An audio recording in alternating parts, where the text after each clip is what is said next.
طلاق کا سبب۔ کہتے ہیں ایک اعرابی نے اپنی بیوی کو طلاق دے دی۔ کچھ لوگ اس کے پاس پوچھنے اور سبب معلوم کرنے آئے کہ اس نے طلاق کیوں دی۔ وہ کہنے لگا کہ وہ ابھی عدت میں ہے، ابھی تک وہ میری بیوی ہے، مجھے اس سے رجوع کا حق حاصل ہے۔ میں اگر اس کے عیب تمہارے سامنے بیان کر دوں تو رجوع کیسے کروں گا؟ لوگوں نے انتظار کیا اور اس عورت کی عدت ختم ہو گئی۔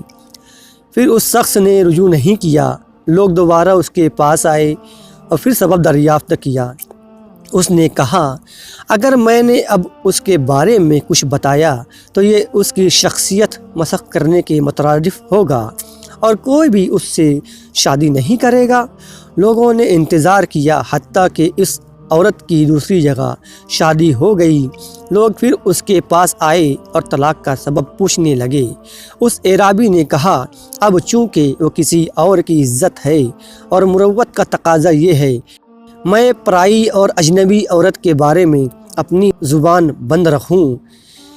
دوستو، یہ تحریر ان لوگوں کے لیے ہے جو اپنی بیوی کی غلطیاں اپنے دوست و احباب کو بتاتے پھرتے ہیں۔ دوسروں کے عیب چھوڑو، کبھی اپنے سامنے بھی آئینہ رکھو۔